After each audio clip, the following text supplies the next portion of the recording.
Hello, and welcome to another episode of It's Not a Free Brunch. We're in a kitchen set today because we're going to talk about something that is very much like pouring your money down a sink. It's something that I have struggled with for a large part of my life. I'm at the end of it now and don't have those issues anymore, but it's something that living in Dubai could potentially be a problem that a lot of people find themselves in. The city is full of glitz and glamour and so many things to do. And it's very, very easy to call on this little piece of plastic to help us from a financial point of view. But are we really swiping smart? So we're going to talk about credit cards and how to swipe smart. And if you're struggling, I'm going to leave you with maybe a few things to help you as well. Okay, so let's talk a little bit about credit cards. Now, when I say that I've struggled with credit cards, I struggled with debt for 10 years of my life. And those are years that but I'm never going to get them back if I'm completely honest. And when we think about debt, my debt specifically was on credit cards. I had a few personal loans and overdrafts as well, but credit cards were a real pain point for me. And with credit cards, because they're open-ended facilities, so you have this card where you can spend money, you can make minimum payments or repay it. The facility is always there. For some people, if you don't treat this with the respect that it needs and demands, you can consistently and continually be in this loop. And what we do know from science is that there is a profound impact on credit card use or misuse of credit cards, debt, and our mental health, our actual well-being. And I just want to read something to you because this is something that's really, really important. And I can testify from my own personal experience. I've experienced this as well when I was in debt. We now know that there is biological evidence that if you are under financial stress, it can impact our physiology. Now, I'm just going to read this to you. And it says here that studies using neuroimaging techniques have found that financial stress affects the prefrontal cortex, areas involved in decision-making, stress regulation, and emotional processing. This can lead to impaired judgment and heightened emotional responses, increasing vulnerability to anxiety and depression. Now, I don't know whether you're currently in a credit card situation, but this might sound a little familiar to you.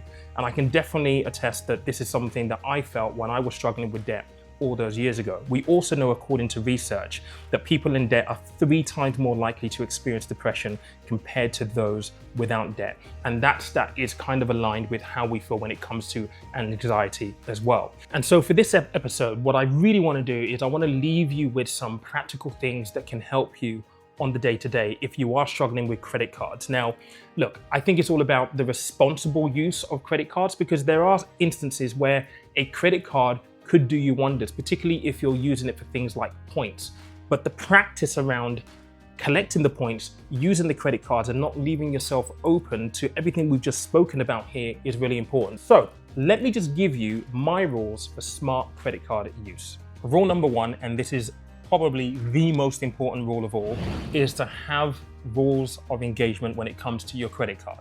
When you will and when you will not use your credit card. Let's just have a look at an example for a moment. Let's just say you have a family emergency, you need to fly to another country or cover some emergency cost. That could be a good reason why you would use your credit card. However, going for some fancy brunch on the Palm or going on a shopping spree in downtown Dubai, that is not good use of a credit card. So rules of engagement. It's very, very simple, but extremely important. It's going to help you set standards. It's going to help you build boundaries around its use. And this is going to help you immeasurably. Rule number 2, and again, this is going to sound simple, but make sure that you have some really strong financial basics. Now, what do I mean by this? It's understanding what you can afford to spend on a credit card. Now, if you are using it for things like points, and you're paying off the balance every single month, that's good financial basics. But if you're using it for points and you're not paying off every single month and you're constantly in the red, bearing in mind credit cards in the UAE can have really high interest rates.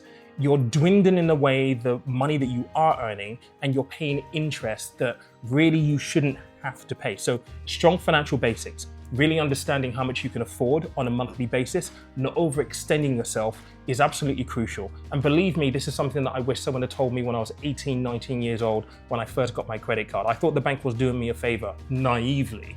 I know better now. So strong financial basics, extremely important.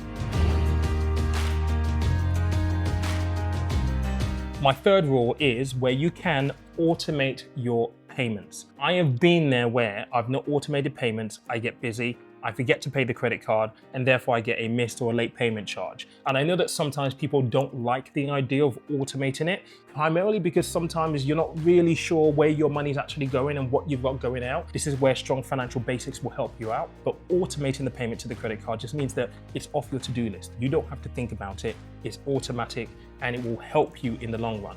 My last rule, which is rule number 4, and I've kind of mentioned this anyway, is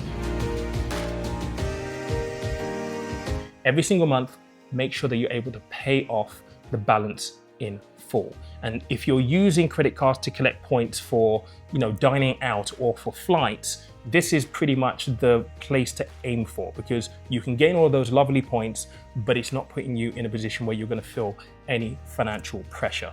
Now, look, I started this episode saying that I've struggled with debt, and I struggled with debt for a very, very long time. I mean, if I could go back in a DeLorean, and for those of you who may not be old enough to reference that, understand that reference, go and watch Back to the Future. If I could jump into a DeLorean today, I would tell 19, 20-year-old me to do a lot of things very, very differently. And understanding how credit card works and asking for help if you are in trouble is really important. And I know that there's this stigma. If you're struggling with credit cards, or if you're in debt, as human beings, as a society, we don't know how to deal with that. Like, we feel shame. And I don't think we should. None of us were taught any of this stuff in school. I mean, I certainly wasn't. I don't know about you. So the fact that you find yourself in a situation where maybe you've misused the credit card, but no one really explained to you how it worked or how to structure your finances, there is no shame in that. But I'm here to tell you, because I am proof of it, you can get out of that position into a much, much better financial position without the worry, without the stress. But the important thing is to ask for help early on. And here in the UAE, there are services that can help you with consolidation and with debt counseling as well. So look, that's the episode for this week. If I've hit a nerve or I've said something that you can resonate with, let me know in the comment section down below. If you have questions, also leave them in the comments down below. I'll try and respond to all of the questions that we receive. And if you have enjoyed this particular episode, there'll be many more like it as well.